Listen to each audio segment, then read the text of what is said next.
Have you ever met someone who, after just one conversation, left you feeling drained, angry, or even doubting yourself?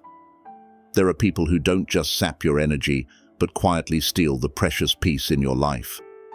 Today, I want to share with you 9 practical strategies, inspired by Stoic philosophy, to help you deal with toxic individuals without sacrificing your inner peace.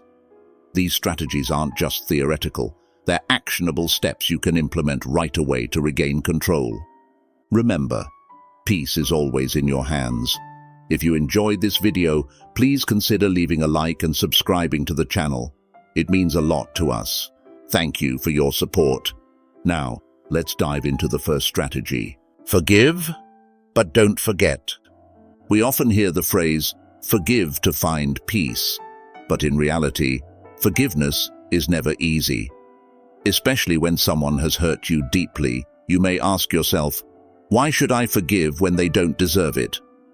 Let me share my own story. I once partnered in business with a close friend. At first, everything went smoothly. I trusted them completely, even to the point of letting them handle all financial management. But then, I discovered they had been dishonest. A significant amount of revenue had been concealed, and it was money that rightfully belonged to me. When I found out, it felt like my world fell apart. I didn't just lose money, I lost trust, something I had always considered the foundation of any relationship. Those days, I felt trapped in anger.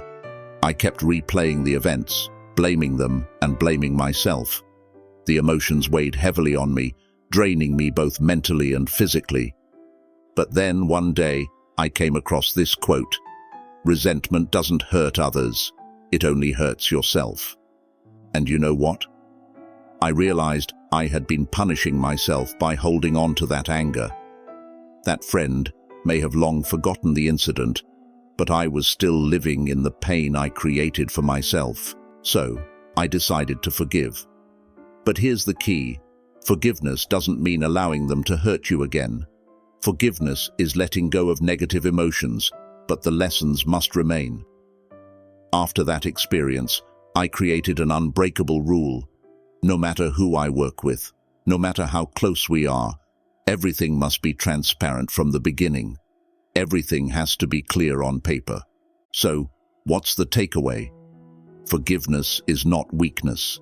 It's a powerful act, a way to reclaim control over your emotions. But if you forget, you're leaving yourself vulnerable to repeated mistakes. Forgiveness is the first step to healing, but not forgetting is the armor that protects you in the future. Think of it like a scar. You don't need to reopen the wound to relive the pain, but you shouldn't erase it completely either.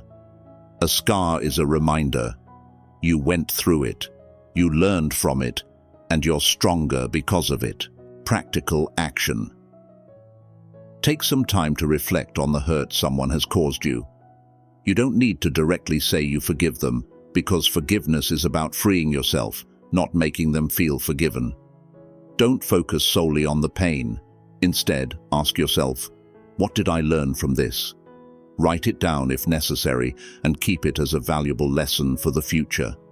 Remember, forgiveness is the key to reclaiming peace in your heart, but not forgetting is how you protect yourself from repeated harm.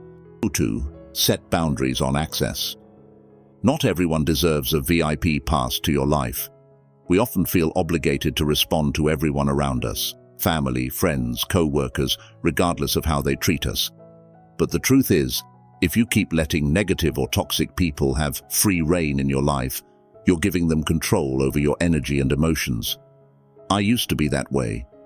A relative of mine would constantly call to complain about everything: noisy neighbors, bad weather, even minor issues she'd blow out of proportion. Each call would drag on for hours, and I'd end up feeling drained after every conversation. I felt trapped by the obligation to listen, even though I had my own problems to deal with. Finally, I decided to make a change. One day when she called, I gently said, "I really want to hear what you have to share, but my schedule is very tight, so let's limit our conversations to 15 minutes a week." At first, She was a little surprised, but I stood firm on that boundary. And do you know what happened? Now, every call feels like a short episode. She says what she needs to in 15 minutes, and I maintain my peace. So, what's the lesson here? Setting boundaries doesn't mean completely cutting people off. It means creating clear lines to protect your energy. When you do this, you're sending a message. I respect you, but I also respect myself. Imagine your life as a VIP club. Positive people who value you and bring something meaningful to your life get access to the priority section. But those who only complain, criticize, or drain your energy, they can stay on the fringe or enter only under strict supervision. Practical action. Identify who makes you feel drained or negatively impacted after each interaction. Set boundaries, whether it's time, frequency, or mode of communication. For example, with a friend who often calls just to complain, gently but firmly say, "I'm sorry, but I can't spend so much time on the phone these days." With a gossip-prone coworker, steer clear of unproductive conversations. You can say, "Oh, I don't have time to join in, but thanks for sharing." Setting boundaries doesn't make you cold or indifferent. It's a way to prioritize your mental health and make space for what truly matters in your life. Remember, your life is a limited source of energy. Don't let negative people drain it. Setting boundaries is an act of self-love, and when you do it, you'll find your peace returning. 3. Use humor to neutralize.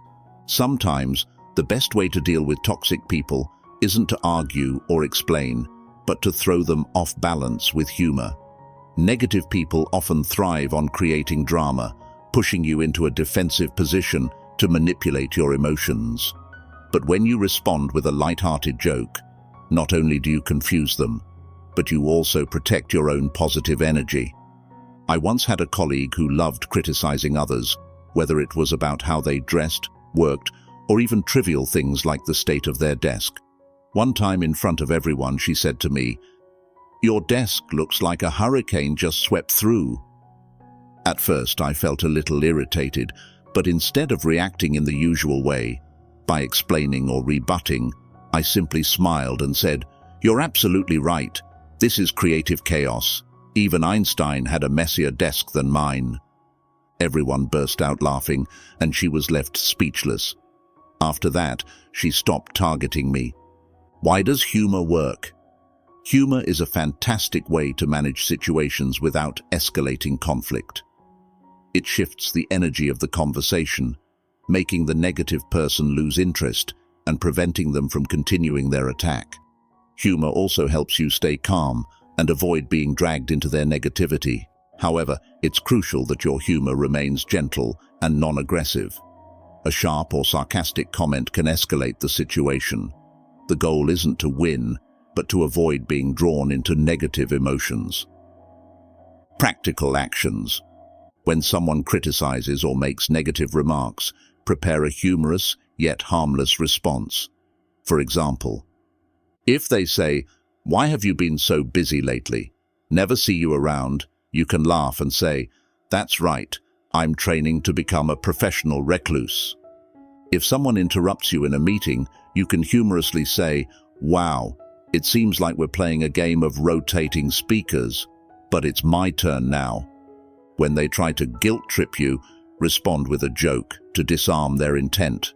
For example, if they say, "I guess you're too busy to call me these days," you can laugh and say, "Oh, I'm auditioning for the role of worst friend of the year, and I think I'm nailing it." Remember, humor isn't avoidance. It's a smart tool to maintain emotional stability.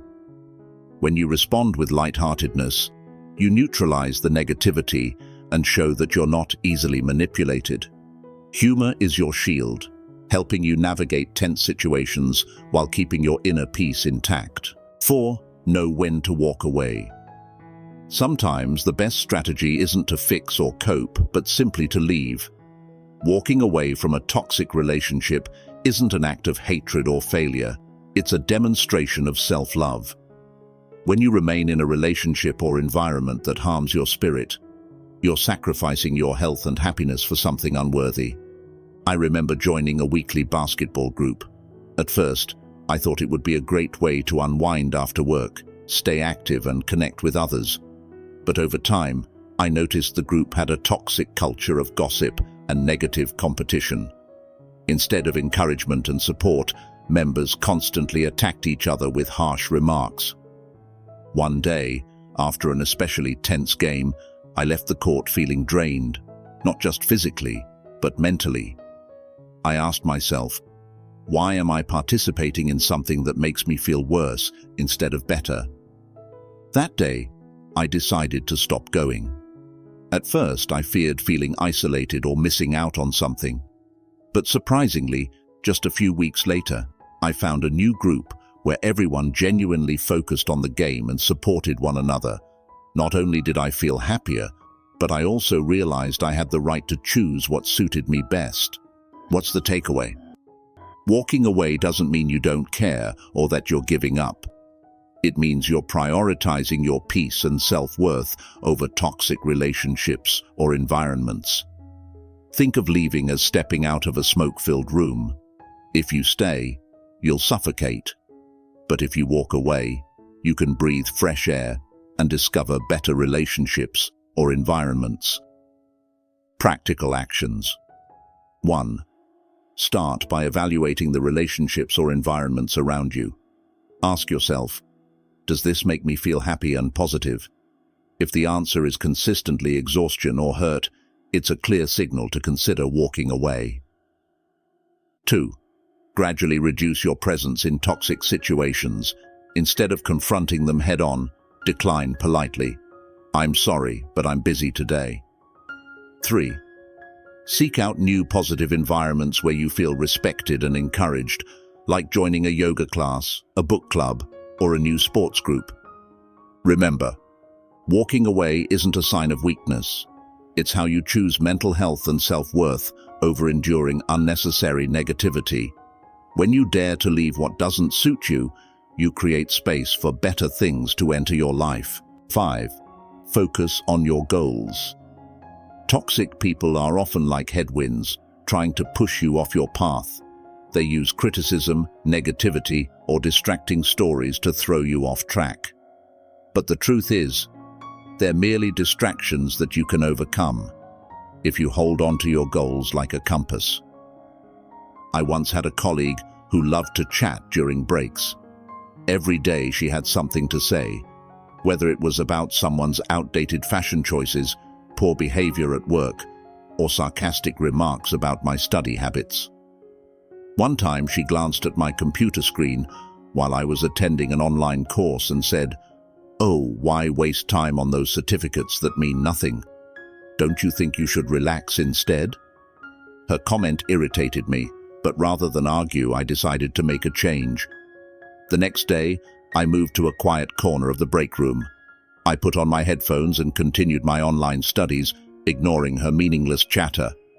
Within a month, I completed the certificate and received recognition from my manager, which led to a promotion.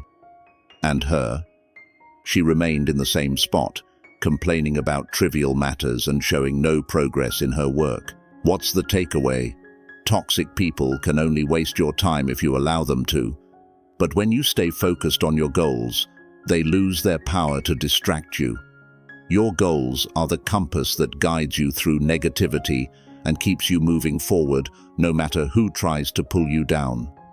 Always remember, time is your most valuable resource. If you let others dictate how you spend it, you're giving up the chance to advance on your own journey. Practical actions. Write down daily goals. Clearly outline what you want to achieve today, this week, or this month. Each morning, remind yourself that your time is precious and every decision you make should align with your goals. Avoid distractions. If someone or something is pulling your focus, take active steps to distance yourself. For example, if a coworker constantly chats, find a quiet place to work or wear headphones.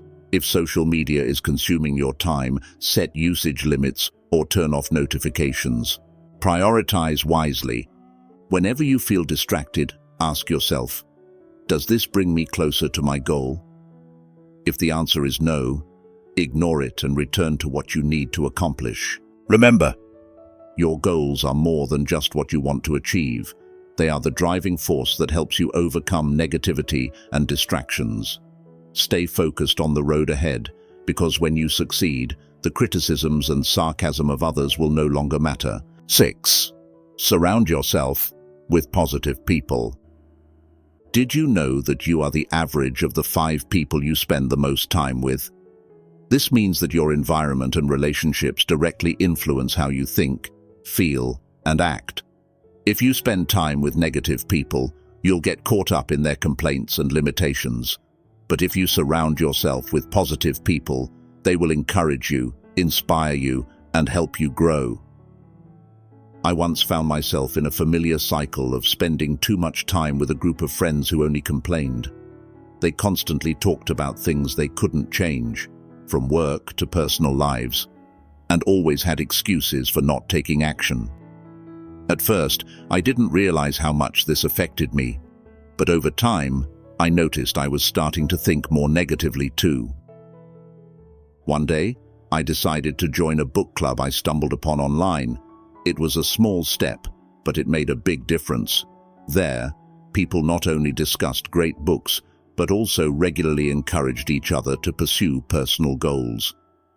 One day, a member looked at me and asked, "Why don't you try writing a short book? I think you have lots of interesting ideas."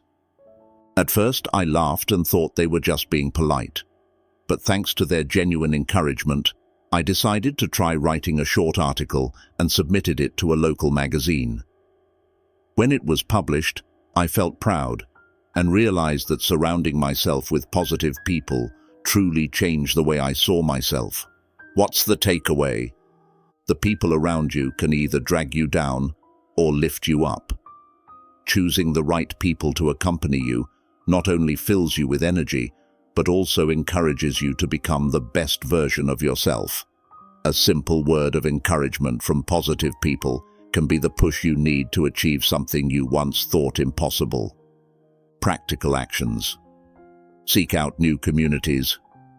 Don't hesitate to step out of your comfort zone and join positive groups like book clubs, skill classes, volunteer organizations, or networking events. These places often attract people eager to learn and grow. Invest time in encouraging relationships. Identify the people in your life who uplift and support you. Spend more time with them, whether it's having a conversation, grabbing coffee, or working together on personal projects. Be a positive influence yourself. Remember, you can also be a source of positive energy for others. Listen, encourage, and share inspiring stories. When you inspire others, you'll naturally attract more positive relationships. Remember, the people you surround yourself with not only affect your mood, but also shape how you see the world and yourself. Choose those who make you feel loved, motivated, and driven to grow. By choosing a positive environment, you not only improve yourself, but also open doors to achieving greater things. 7. Refuse to be controlled by their emotional games. Toxic people are often masters of emotional manipulation. They love using tactics like provocation, sarcasm, or blame to drag you into their negative spiral. But remember, you don't have to participate in the game they're setting up. The choice is yours. You can refuse to react and take back control of your emotions. I once had a family member who would always make snide remarks whenever we met. One time, after I returned from a vacation, they looked at me and sarcastically said, "Why do you always seem so free? You must not care about life at all, huh?" Hearing that, I felt a surge of anger. My mind immediately raced to come up with a rebuttal to defend myself. But then I asked myself, will reacting to this change their opinion? Or will it just pull me into a pointless argument? Instead of reacting, I took a deep breath and stayed calm. I smiled lightly, looked them straight in the eye, and replied, "Oh, thank you for your comment." This response not only confused them, but also allowed me to maintain my inner peace. Over time, whenever they tried to continue their jabs, I remained composed. And eventually, they gave up because they weren't getting the reaction they wanted. Practical actions. Stay calm and pause. When provoked, don't react immediately. Take a deep breath and ask yourself, is this response really necessary? Pausing helps you regain control of your emotions. Respond neutrally. Phrases like, "Thank you for sharing," or "That's your opinion," not only diffuse tension, but also make it harder for others to continue provoking you. Observe rather than engage. Imagine you're watching them through a screen and ask yourself, what are they trying to achieve? Recognizing their intent helps you avoid being emotionally affected. Remember, toxic people can only control your emotions if you let them. By refusing to participate in their emotional games, you not only protect your peace, but also show them that you're not easily manipulated. This is the most powerful way to overcome negative behavior. 8. Avoid speaking ill of them behind their back. When dealing with toxic people, complaining or bad-mouthing them behind their back might seem like a way to vent. But think about it. Does it really make you feel better? Or does it just pull you deeper into their negative energy? I once vented to a coworker about my boss, who was notoriously strict and demanding. Initially, letting out my frustrations made me feel relieved. But soon after, I realized that the story didn't stop there. My words had spread, creating an awkward tension between me and my boss. Worse, I found my energy growing even more negative as I kept replaying what I had said in my mind. What's the takeaway? Complaining and bad-mouthing might offer temporary relief, but it's like adding fuel to the fire. It intensifies your negative emotions instead of extinguishing them. Remember, you don't have to become part of the negative spiral. Instead of focusing on others' faults, focus on how you can maintain your peace and elevate your positive energy. Practical actions. Write a journal. When you feel frustrated, jot down all your thoughts. This helps you release your emotions while gaining a clearer perspective on the situation. Confide in someone trustworthy. If you need to vent, find a close friend or mentor you truly trust. They'll not only listen, but might also offer valuable advice. Redirect your energy. Instead of dwelling on complaints, do something positive like taking a walk, exercising, or indulging in a hobby. These activities help cleanse your mind and emotions. Remember, you can't control others' behavior, but you can control how you respond. Speaking ill of someone won't change them. It will only harm you. Choose to act wisely, focus on what makes you feel better, and keeps your mind at peace.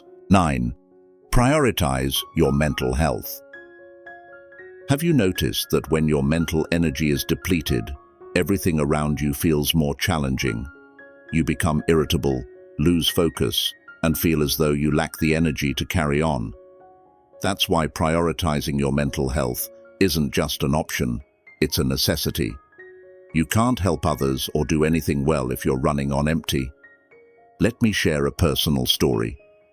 One week, my workload became so overwhelming that I barely had time to rest. On top of that, I had to deal with a negative coworker who constantly complained and blamed others during meetings. By the end of the week, I felt completely out of battery. I didn't want to do anything, and my mood was heavy. At one point, I blamed myself. Why can't I push through a bit more? Why am I feeling so weak? But then I realized that burnout had robbed me of my ability to perform well. I decided to spend the entire weekend recharging my energy. I started with a morning walk in the nearby park. No phone, no emails, just me, the greenery, and slow, deliberate steps. Then I picked up a book I hadn't touched in over a month and spent some time reading. In the afternoon, I did nothing but lie down, relax, and listen to my favorite music. Most importantly, I didn't feel guilty about taking this time for myself. The result was surprising. By Monday, I felt like a completely different person. My energy and positive mood returned, and I worked much more effectively. Even the negative coworker no longer drained me as before, because I had learned how to protect my inner peace. What's the takeaway? Mental health is like a pillar that supports all other aspects of your life. When you neglect it, everything else gradually collapses. But when you prioritize your mental health, you not only grow stronger, but also become capable of handling any challenge, even toxic people. The most important thing to remember is, you don't need to feel guilty for taking care of yourself. Taking time to recover is the best way to ensure you can keep moving forward and bring positive contributions to both yourself and those around you. Practical actions. Engage in activities that bring peace. It could be a morning walk in the park, a relaxing yoga session, or a few minutes of meditation to calm your mind. These activities help recharge your energy and stabilize your mental state. Create rest spaces. Don't bring work home during weekends or days off. Allow your mind to fully rest, free from worries about emails or unfinished tasks. Focus on yourself without guilt. Remember, you can't take care of others or work effectively if you're not well. Taking time for yourself isn't selfish, it's necessary. Remember, mental health isn't something you can afford to sacrifice. You can't pour from an empty cup. Love yourself, prioritize your inner peace, and you'll find that every challenge, including dealing with toxic people, becomes much easier to handle. You cannot change others, but you absolutely have the power to choose how to protect yourself. Toxic people can exist anywhere, in the workplace, within your family, or in social relationships. However, with the strategies you've just learned, you now have the tools to maintain your peace and prevent them from negatively impacting your life. Remember, the power lies in how you respond, not in how they behave. By practicing these strategies, from setting boundaries and focusing on your goals to prioritizing your mental health, you are building a strong fortress where no one can shake your peace. If you've experienced similar situations or have your own methods for dealing with toxic people, please leave a comment and share your experiences. We'd love to hear your stories and learn from your perspectives. If you found this video helpful, don't forget to like, subscribe to the channel, and turn on notifications so you won't miss meaningful content in the future. And finally, always remember, peace is in your hands. You deserve a life free from others' control. Thank you for spending your valuable time with us. Your support means everything, and we look forward to seeing you in the next video.